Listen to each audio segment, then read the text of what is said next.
We've suspected it all along, but now proof. Consider our third story a public service announcement, as a new study shows that greater exposure to Fox News will leave you increasingly misinformed.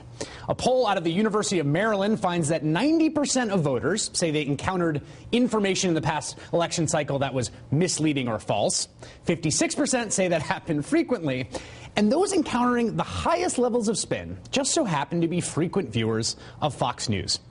If you're worried about a loved one's consumption of Fox News, the study has identified potential side effects. Those who watch Fox News almost daily were significantly more likely to believe that the stimulus caused job loss and didn't include any tax cuts. They think their income tax has gone up. Healthcare reform will worsen the deficit. Most scientists don't think climate change is occurring. And that TARP legislation, I really love this one. TARP legislation created and passed during the Bush administration was opposed by most Republicans. Gee, I wonder where those ideas came from. If the bailout goes through, and it looks like, from what I've been seeing, the Republicans aren't going along with this. Now we seem to have revised this math to include jobs created or saved. That's kind of hard to prove. A lot of people argue that's what health care reform is going to do exactly, that it's going to add a lot of money to the debts. Climatologists, scientists, and there are hundreds and hundreds of them that disagree. Why don't they get the same, amount of attention as, say, Al Gore? A lead researcher for the project says Fox viewer syndrome doesn't just afflict those who identify as conservative. Quote, even Democratic voters who watched Fox News were more misinformed than others. Fox displays a particular pattern of misinformation. The more you watch, the more inaccurate your views. Although on the bright side, if you're a Fox News viewer, you're probably really well informed on the subject of body language and chalkboards.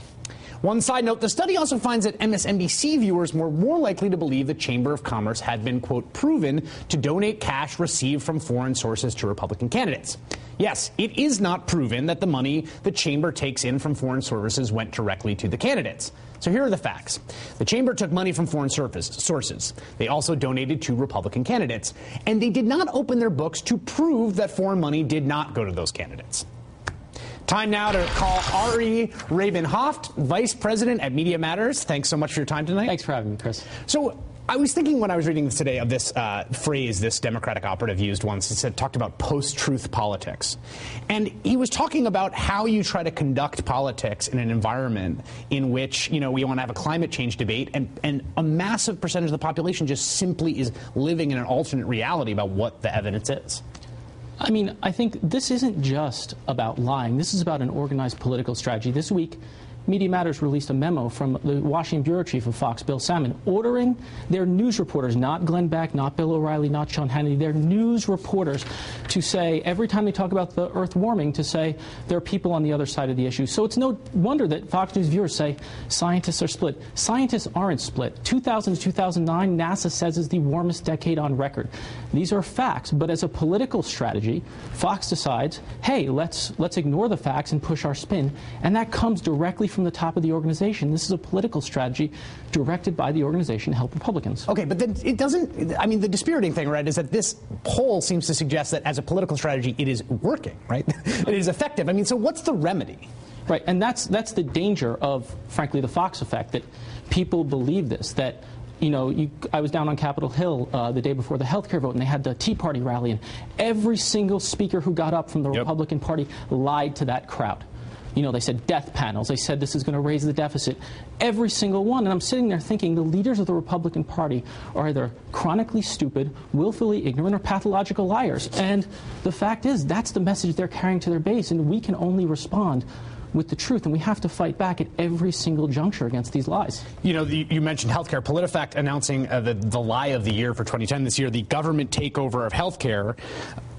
What's interesting about that is that it originates in a Frank Luntz memo. Frank Luntz, of course, the notorious Republican pollster.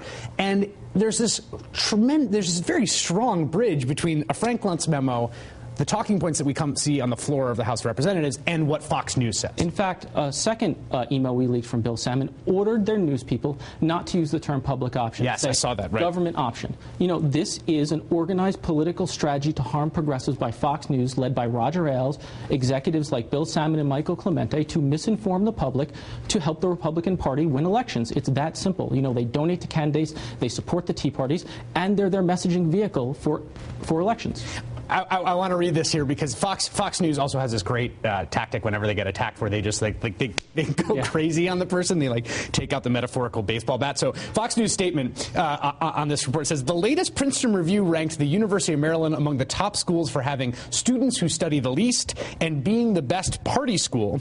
Given these fine academic distinctions, we'll regard the study with the same level of veracity it was researched with. And for the record, the best part of this is the University of Maryland ranks among the best colleges in the Northeast, and they're the 19th party school. Well, here's what's really interesting about that to me.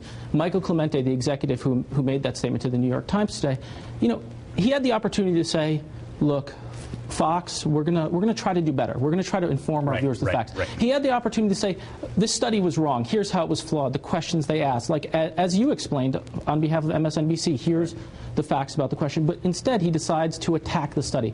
That's not what a journalist does. That's what a political institution does.